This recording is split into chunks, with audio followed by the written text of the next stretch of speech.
PM, all yours. Yes. Well, thank you very much, Mark, and thank you very much, Karin, and thank you to all those who are present and would have come out to hear what I could say. Uh, I think we all are aware that Guyana has been called or been referred to as a nation of six peoples, and we know how that came about. They were the original Amerindian people there. I think at the beginning, maybe we recognized up to about a dozen or more different tribes. Today, we recognize 9 tribes of Amerindians. And then came the European traders, maybe by 1600, mainly the Dutch and French and English towards the end. And then they began bringing in enslaved Africans, the third group coming in, enslaved Africans to develop the plantations. Uh, and these three were together until enslavement, slavery was ended across the British Empire in 1834 with a 4-year apprentice period to 1838 apprentice transition period. And in that period already, there was thought about how to continue the plantations, and the British at the time, with the British Empire, naturally thought of bringing in indentured farm workers, laborers from India in particular, and China, where they had presence. Uh, but the first group that came into Guyana in 1836 came from Madeira, I think where there were sugar plantations happening. Madeira Portuguese people came in 1836. And people from India, indentured people started coming from 1838 up to, I think, about 1918. And then some Chinese people came in about the 1850s, uh, making up our six peoples. Uh, I say at times, we were not put together to make a nation or to make a people. We were put together basically to grow sugar. And then the challenge becomes to make a nation, to become one. Uh, Along the way, we would have seen relationships between the different peoples, contradictions and struggles, fights, but also occasions of assistance, and in many cases, attraction or forcibly relating with each other. So we've had also mixed people becoming present in Guyana. Uh, there was in the relation between Africans and Amerindians in the early days. One of the features that you read about is that Amerindians were retained to go and capture enslaved Africans who would have ran away from the estates and returned them dead or alive. But there were also instances of unions between maybe enslaved male Africans and Amerindian women too. So we've had both sets of things happening in Guyana. Uh, as we came into the 20th century and the prospects appeared of becoming an independent country, new relations and concerns uh, arose between our different groups of people. It is said that there are a number of things people say that I feel are not accurate and I challenge. One is that we are a divided people, and I think that that is a wrong image uh, because it's not true and it is misleading. We are not a divided people. We are a people, six peoples with the challenge of coming together. A divided people implies that we were one at some time, which is not so. And it seems to imply too that becoming one is an easy thing. You just have to make a mental decision to become one, and you become one. And again, that is definitely not so. Uh, I think, as was referred to in the introduction by Karen, it has been maybe a good thing for our Guyanese, for Guyana and the Guyanese people, that we had Cheddi Jagan coming along, born in 1918 of parents who came as children with their families, indentured families from India to Guyana.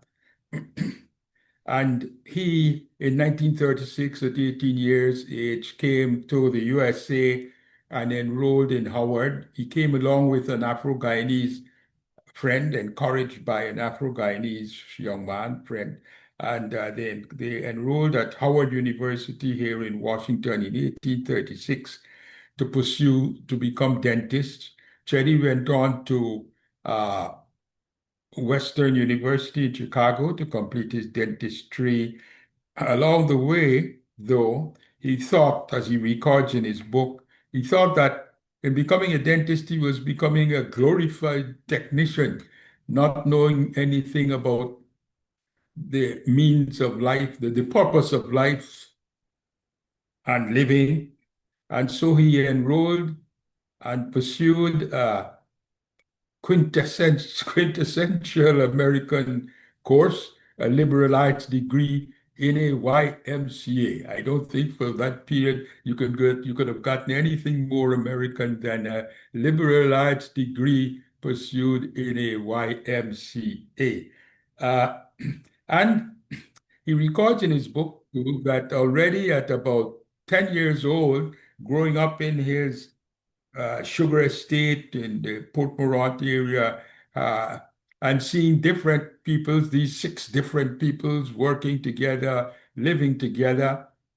And at that time, too, the different parts of the estates would have had very explicit names like Portuguese quarters, nigger yard, bond yard, where people who are still indentured, mostly Indian people, people from India, free yard, and so on.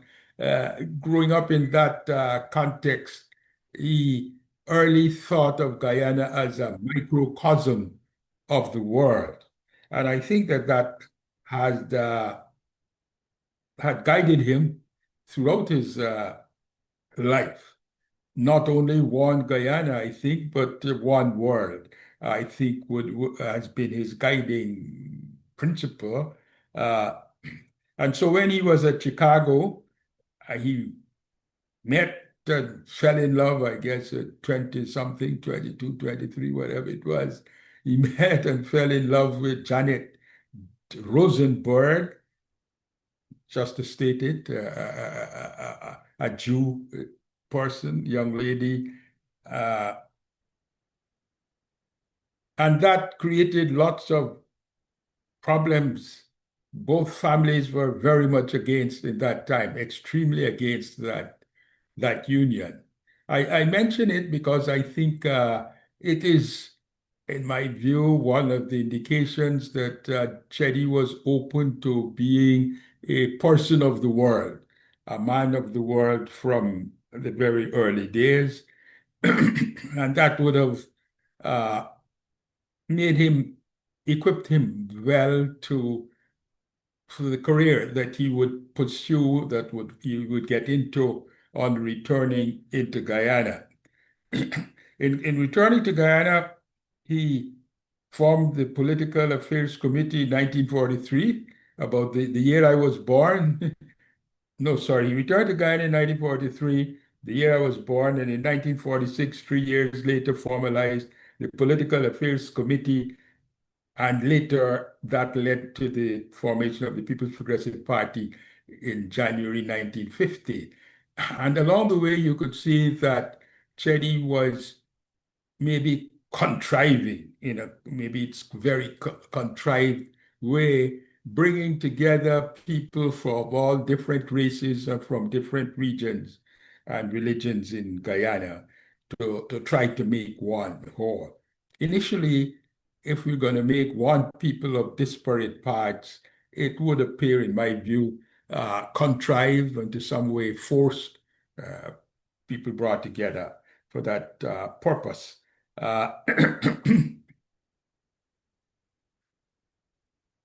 The People's Progressive Party won a big victory in 1953, but that scared the ruling English and their American friends that Guyana might be going the way of revolution, and later on, much more so, a socialist communist revolution. And so the West became suspicious of Cheddi Jagan and the People's Progressive Party and sought to uh, break up the union of the different peoples that he was seeking to bring together. Of course, in this context, one cannot but help mentioning Forbes Burnham, who Cheddi had made the chairman of the PPP at the time that it was founded in 1950. Uh, so we had elections again in 1953. Government was suspended. We had elections in 1957, again 61, the PPP and Cheddi won. And then in 1964, there were new elections based on departing from the constituency system to the first past the post, and we became independent with Forbes Burnham as Prime Minister, head of government at that time, in association with Peter de Geer, who essentially one would identify as a Portuguese Catholic in Guyana. It is interesting to note that our different groups of people were not only different, let us say, in ethnicity, physiological appearance, physiological appearances, but it often overlapped with other things. It overlapped with religions. It overlapped with the work you did, where you lived. For example, there were two large groups at that time. The the group descended from indentured Indians were still largely rural people, rural agricultural people, and Hindus and Muslims, not Christians. The African group was a group, urban group, working employed group, proletariat, as would be said, uh, and largely, at least nominally, Christians. So there were these differences, and in my view, those differences were often conflated and not separated, and uh, confused the system even more. I would say too that inherently between these two groups, the experience of enslavement and the experience of indentureship, though the indentured people may have come to live into the lodges that the enslaved people were living, was different.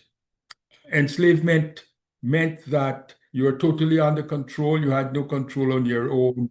Indentured people would look to the future in 5 years' time. I think that we have been making progress.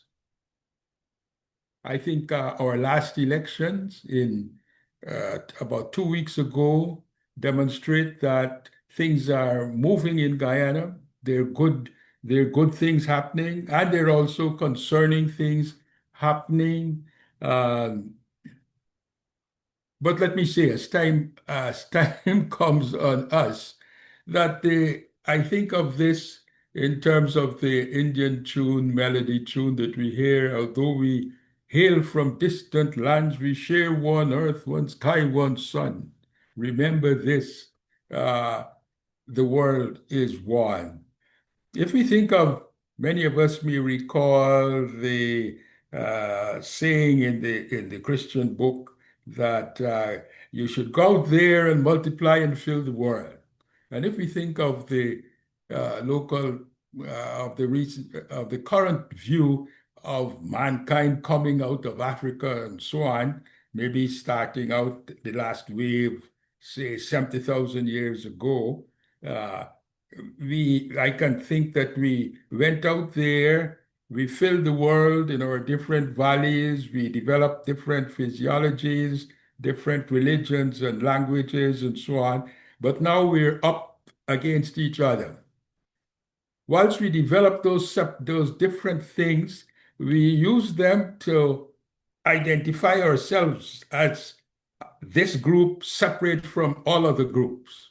The problem now, as we have come together in the face of each other, is how to overcome those identifiers of the past and feel and to sense that we're all one people, one world, one human race. That is the challenge that we face. And I think in Guyana, there was for some time a feeling that as a microcosm of the world, that was our challenge to give an example to the world of different peoples coming together, overcoming all of these things and living together. And I think I might be out of my 20 minutes and beyond it. Thank you.